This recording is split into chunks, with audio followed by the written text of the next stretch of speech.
À quoi ça sert de voter? Plusieurs milliers de personnes se sont retrouvées samedi en début d'après-midi à Paris pour dénoncer le gouvernement Macron-Barnier, à l'appel de la France insoumise, des écologistes.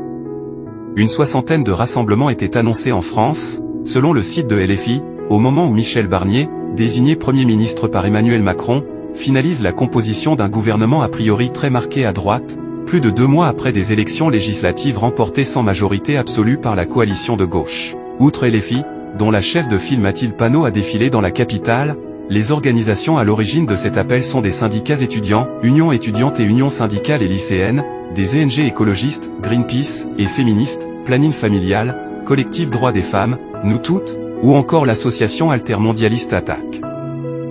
Je suis ici car ça ne correspond pas à ce qu'on a voté. Le Premier ministre représente un parti qui n'a presque rien eu aux élections. Je suis inquiète et en colère, à quoi ça sert de voter, indique à l'AFP une manifestante, Violette Bourguignon, 21 ans, étudiante en cinéma, interrogée au départ de la manifestation parisienne place de la Bastille.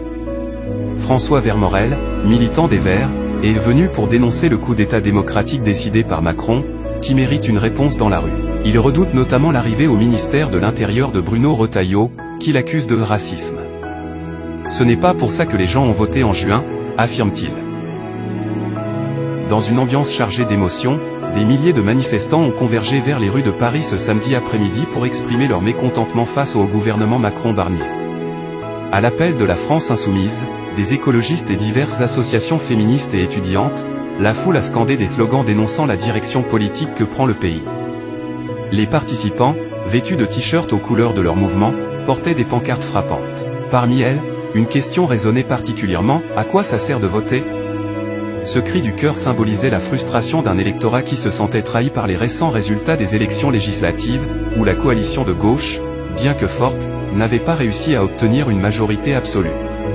Au-delà de Paris, une soixantaine de rassemblements étaient prévus dans toute la France, témoignant d'un mécontentement qui ne se limitait pas à la capitale. Pendant ce temps, Michel Barnier, nouvellement nommé Premier ministre par Emmanuel Macron, s'affairait à finaliser la composition d'un gouvernement perçu comme très ancré à droite.